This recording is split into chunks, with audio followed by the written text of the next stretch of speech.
I'd like you to consider for a moment what your own 12 by 12 is.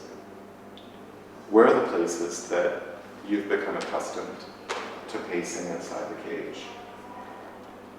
Are there things that you recognize that you do that keep you in that 12 by 12? So I want to invite you for a moment to jot this down. We're not going to do what it says on the slide. We're too small a group. In larger groups, sometimes what I like to do is to we'll lay them out anonymously so that people might see.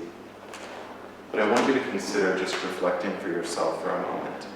If there's something as we consider, and it could be personal or professional.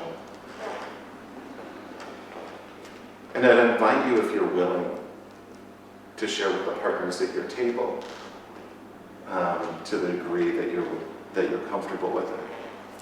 What is the 12 by 12 that occurs or recurs in your life?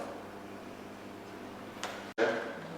Yeah. So, what did you notice as you do this? What do you notice about this in terms of, oftentimes the thing that comes to mind first is the thing we talk about least, especially in professional circles. But what did you see? Did you see yourself in your table stories? Did you see any thoughts? I think what you were talking about was what others brought. We have a relationship already, the three of us. And what others brought was something that we wouldn't have thought of then. Mm-hmm. So what's my duty thought? I wouldn't have assumed that would have been heard to us as well.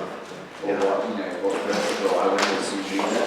So it's funny how people view themselves compared to actually what others around them would view. The disparity there is always interesting. Yeah, definitely. The pieces that we kind of mask with our professional personas. Other thoughts? I really liked was what Andrew shared actually, to remind ourselves that we're human.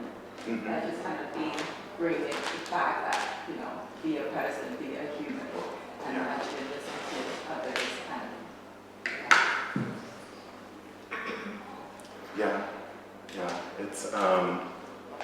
it's we all have these non-obvious things we bring into the treatment group, or the treatment room, or with our clients.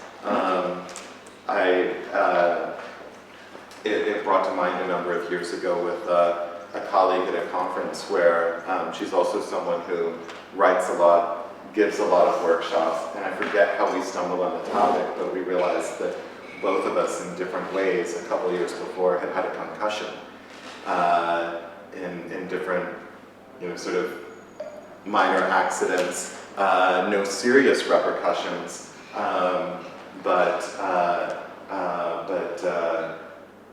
we both had felt that same sense of like a taboo around sharing word search difficulties that affect us as each for various lengths of time.